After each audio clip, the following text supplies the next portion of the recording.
Señores, la caja topper, Nicolás Gadano con nosotros. ¿Se acuerda que les decía al empezar el programa? ¿Sos gerente general del Banco Central o Nación? Sí, Central. Del Banco Central. Sí. Economista, pero hijo de montoneros y vivió una infancia clandestina y estuvo en el exilio. Y lo quiso contar y escribió este libro que me hace acordar un poco por el estilo al Salto de Papá de Martín Sivak, ¿se acuerda? Que tuvo tanto éxito, estuvo acá Martín Sivak. Es un poco en esa línea, ¿no es cierto? Es un poco en esa línea, bueno, efectivamente. El ¿Qué libro pasa? Martín... Porque de pronto ahora hay tanta literatura del yo, como que hay una necesidad de sí, en mi caso coincidió, digamos, esa necesidad un poco que surgió de cuando recibí la caja topper, que es una caja real que me dieron cuando murió mi mamá, con muchos objetos, recuerdos, cartas, fotos, esas cosas que todos guardamos y que ella guardaba ahí, y que bueno, me hicieron sumergirme en la vida de mi familia, especialmente cuando yo era chico, mi infancia, mi adolescencia, que estuvo muy marcada así por la militancia de mis viejos, la clandestinidad, el exilio, como vos decías. Y bueno, también a mí me gusta y escribo y leo mucho de esta literatura, el libro de Martín y otros libros de autores de afuera, Emmanuel Carrer, Nausgard, o sea, libros que en donde el escritor... Grandes ejemplos estás poniendo. Sí, estoy poniendo ejemplos grandes, en donde el escritor aparece en primera persona al frente del libro. Y bueno, para mí fue una forma de llevar fragmentos de mi vida en una reconstrucción literaria, ¿no? Yo leí por ahí que surgió en un taller literario al que vos ibas como un ejercicio de taller. ¿Qué hizo tu papá en tal momento o algo así? Sí, es así. Yo en algún momento escribí una nota, hay una sección en el diario Clarín que se llama Mundos Íntimos. Sí. No sé muy bien cómo surgió, que escribí algo vinculado a un momento historia, así, a mi historia. Y después empecé a ir a un taller, el de Santiago Liach, que lo recomiendo a todo el mundo. Y la gente, vamos a decir eso, la gente, son varios alumnos de Santiago Liach que me han dicho que Santiago encuentra la forma... Muy bien de él, sí. Y bueno, y justo en eso, yo nunca había ido a un taller, pero el primer día nos mandó un mail y decía, escriban 2 o 3 páginas, les tiro unas consignas, y una era, ¿qué hizo mi papá ese verano? Y yo, sin pensarlo mucho, me puse a escribir de que en el primer verano, cuando yo tenía 6 meses, mi papá se fue a entrenar a Cuba con un grupo de compañeros de él, que bueno, que pensaban que tenían que prepararse para hacer la revolución. Sí. Y bueno, y después... Pero ahí vos tenías 6 meses ni te enteraste. No, ahí no me enteré. Pero encontré en la caja topper las cartas, que un poco en clave, porque era peligroso, mi papá le mandaba a mi mamá. ¿Qué año era todo eso? ¿Fines de los 60? En el 67. ¿Estaba Onganía? Estaba Onganía, estaba por morirse el Che Guevara, y ellos viajaban. Hay un libro muy lindo de Laura Alcoba, en ficción, pero que también es Casa de los Conejos. Sí, este es otro que se llama Los Pasajeros de Lana Dana, ¿no? Que es, claro, que es gente que también viaja a Cuba. Sí. Se viajaba por Europa, ¿no? O sea, se pasaba a Europa, pasaban de Europa Occidental a Europa Oriental. Creo que mi papá fue de Praga a La Habana. Claro, para confundir, para que no se supiera el itinerario. Y bueno, entonces mi libro está armado de alguna manera en torno a esas fuentes. En el caso del viaje a Cuba también surgió algo que vi, que un amigo me comentó que en un libro que sacó el Tata Joffre sobre Cuba y con fuentes de los servicios de inteligencia, que es un poco el mundo de él, aparecía mi viejo en un documento de la inteligencia checoslovaca que lo vio pasar, creo que era a la vuelta, cuando volvía de Cuba hacia Buenos Aires con el grupo con el que él fue. ¿Tu papá vive? Mi papá vive, sí, mi papá está vivo. Porque también está el tema en el libro de la relación, ¿no es cierto? De estas idas y vueltas. Se exponen muchas cosas de la privacidad, por eso me animo a decirlas acá, la relación con tu padre, ¿no? Sí. Creo que, bueno, la relación entre los padres y los hijos es algo... Complejo siempre. Complejo siempre, en algunos... Yo tengo una buena relación con mi papá, ayer comimos juntos, él vive en Neuquén, pero viene a Buenos Aires. Algunas cosas del libro no le gustan definitivamente. En el libro están expuestas como diferencias y semejanzas todo el tiempo, identificaciones, algunos reclamos, que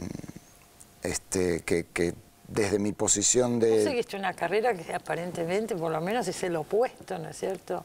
¿De qué? ¿De escribir? De las ideas de él, de las ideas de tu padre. Un economista. Bueno, hay economistas de todo tipo, claro, ¿no? Pero sí, a lo largo del tiempo, yo ya tengo 52 años, digamos que, bueno, fui haciendo mi vida, mi carrera, mi forma de pensar. También mis padres me educaron en cuestionar, en ser tolerante, amplio, tener pensamiento crítico. Algunas cosas, en el libro cuento una anécdota que es un viaje a Cuba que hicimos cuando yo tenía 14 años. Estaba en un colegio en México muy de izquierda, colegio secundario, y en un verano nos fuimos a Cuba. Y bueno, íbamos casi como en una delegación oficial, porque mi colegio era del Partido Comunista. Pero en Cuba, los jóvenes pioneros, que eran con quienes vimos, que eran como los más oficialistas, nos advirtieron que si veíamos chicos con pelo largo, con jeans, que escuchaban rock and roll, que escuchaban Led Zeppelin, ojo que por ahí toman drogas, no les hablen porque son contrarrevolucionarios. Y yo pensé que en esa descripción éramos todos nosotros, porque nosotros en el colegio en México usábamos el pelo largo, jeans, escuchábamos rock and roll. Seguro. Entonces fue como, lo cuento porque fue una de las primeras veces en donde el mundo que me contaban mis padres, yo empecé a ver cosas que me hacían ruido en un punto, ¿no? No te cerraban. No me cerraban y bueno, y a lo largo del tiempo he tenido con mi mamá y mi papá diferencias políticas, de ideas, etcétera, sí. Pero eso no quita que... Obviamente, pasa por otro lado. Claro. Cuando te leía en el libro los recuerdos, vos la citaste hace un ratito a Laura Alcoba, ella cuenta su infancia en la Casa de los Conejos, que era la imprenta clandestina de Montoneros, una nena que iba al colegio y con otro nombre. Para un chico es difícil sostener esa historia. Y leyendo tu libro vos te pasaron cosas parecidas. Por ejemplo, cuando salen del país con tu mamá para ir a Brasil, que salen también tratando de disimular la identidad y demás, todo ese viaje, la carga que es para un chico, estar simulando una situación que sabe que no es real, ¿no es cierto? Sí, sí, esa fue una etapa como muy complicada, en varios meses en el 76 de estar clandestinos y simulando ir a la escuela. Y después... Porque primero, antes de salir, trataron de agarrar a tu papá, se pudo escapar y estuvieron clandestinos. Estuvimos varios meses acá. Hay una película también, Infancia Clandestina. Sí. Mi papá, bueno, afortunadamente en el caso de mi familia salimos todos ilesos, vivos, sobrevivimos a la represión. Primero salimos mi mamá, mi hermano y yo hacia Brasil y después volvimos, que es una de esas decisiones complejísimas de mi mamá, porque volvimos en plena dictadura, de nuevo por la frontera, con mucho riesgo, pero afortunadamente salió bien y lo sacamos a mi papá, así lo digo yo, porque creo que mi mamá lo convencimos finalmente de salir. Y ahí se fueron a México todos. Ahí nos fuimos de nuevo a Brasil y finalmente a México. Pero yo creo que a veces trato de explicar, porque mucha gente me pregunta, bueno, ¿por qué hiciste un libro tan expuesto? Y a veces pienso que es como un antídoto contra esa etapa clandestina, porque en esa etapa había que simular todo, mentir, esconder. Y bueno, a esta altura es parte de mi vida esto, y entonces... Claro, es el opuesto. Ahora es el opuesto. Ahora quizás tuve la necesidad de que todo el mundo sepa que esta es mi historia o parte de mi historia. ¿Sí? Claro, seguro. Y en un proceso que ha sido... No es un ensayo, no hablo de política, es un libro. Te recuerdo. Que entonces creo que es una buena manera de procesarlo todo eso. A mí me llamó la atención porque vos decís que uno de los momentos más difíciles fue la vuelta. Sí. Cuando vuelve la democracia, vuelven al país. Claro, eras un adolescente, ¿no? Sí, digamos, los dos momentos, para mí el exilio es una felicidad. Lo que fue peor fue antes, que es esta etapa que hablábamos. Ahí la en México, bien, sí. Sí. Cuando volvimos yo tenía 16, 17 años y toda mi vida de adolescente, mis amigos, mi identidad, mis novios, estaban allá. Vinimos un poco, y lo digo en plural porque nos pasó a varios, Argenmex, que nos autodenominamos, los famosos Argenmex, y la generación de hijos de exiliados, vinimos muy con la euforia y el entusiasmo transmitido de nuestros padres, pero nosotros en realidad habíamos pasado gran parte de nuestra vida allá y estábamos bien. Así que fue muy traumático llegar a Buenos Aires, que era un lugar en donde la dictadura todavía estaba, de hecho, porque vinimos en el 83, y además las costumbres y la cultura todavía era bastante marcada por lo que habían sido esos años, Sin ¿no? duda, sí. Entonces fue un shock. Capaz que si eras un poco más grande te quedabas allá.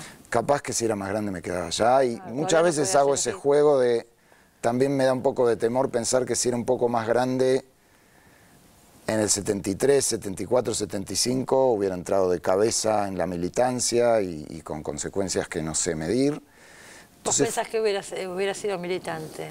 yo pienso que sí. Acá en el libro encontré en la caja topper una revista que yo escribí en el Centro de Estudiantes a los 18, 17, ¿no? Cuando llegué a Buenos Aires, hice una revista y algo que reflexiono mucho es cómo escribía por la voz de mis padres todavía, ¿no? Y hablaba de nuestra lucha, nuestros muertos. Y yo, no era mi historia esa, ¿no? Entonces, a veces pienso que si me hubiera tocado la etapa de la militancia, de la JP y todo eso, un poquito más grande, y tiendo a pensar que me hubiera tirado de cabeza, pero bueno, no lo sé, ¿no? Es todo especular. Y probablemente si me hubiera agarrado el regreso un poco más grande, me hubiera quedado en México. ¿Te hubieras quedado allá? Sí, pienso que sí. De todas maneras, bueno, después fuiste insertándote y viendo... No, sí, y no, uno viste se va que no. adaptando. Se va adaptando y construye su vida y termina hace haciendo una lo que vida. tiene que ser, Claro, lo que claro. responde a uno. Sí. Qué interesante, me parece increíble que alguien, no sé, exponerse así, contar las cosas, ¿no? Lo mismo me pasó con Siva y que con tanta gente que lo ha hecho, porque es realmente desnudarse en un sentido. Sí, también es... Y además hay otros implicados, por eso, digo, en este caso tu papá, qué sé yo. Sí, hay varios implicados cuando uno toma la decisión de escribir y de poner cosas privadas y con los nombres reales, salvo algunas excepciones. Están todos con nombres reales. Salvo algunas excepciones, están todos con nombres reales. Muchos, Tu mujer, que es la hija de Portantiero, mi mujer, en el libro. Sí, Gabriela. También exiliados en México. Ella, la mayoría, o casi todos ellos, leyeron los borradores del libro. Y bueno, y sí, quizás el que queda más expuesto en términos de diferencias entre nosotros es mi papá. Sí, creo que sí. Y además tengo la discusión ideológica quizás más eterna con él, ¿no? Porque no es de ahora, hemos discutido. Yo además fui funcionario, por ejemplo, del gobierno de la Alianza. Claro. No, digamos, entonces ya desde ahí... Ideológicamente... Mi mamá era diputada del FREPASO en ese momento, claro. Pero bueno, es parte de... También yo pienso que es aprender a convivir, y hay mucha gente que me dice, pero ¿cómo vos eras hijo de Montoneros y ahora estás en el Banco Central y fuiste...? Para mí es lo más natural porque es mi historia y yo la vivo con mucha pero llama la atención. Integralidad. Entonces el libro también es una forma de decir, sí, este soy yo, esta es mi historia. Contás una charla con Guillermo Moreno en un momento, ¿no? En el libro. Sí, no está en el libro, me parece. La conté en una entrevista o está en el libro, ya me confundo. Yo también, pero se me mezclan las cosas porque además del no, libro vi creo que no está en el entrevistas. libro, pero yo trabajaba para YPF en ese momento y sí, iba a ver a Moreno, y Moreno era bastante pesado y maltratador, aunque conmigo se llevaba bien. Y en el medio de las discusiones hizo como alguna alusión él a la idea de que podía detenernos en la misma Secretaría de Comercio. Y entonces yo le hice alguna mención de que tenía el pasaporte a mano, ¿no?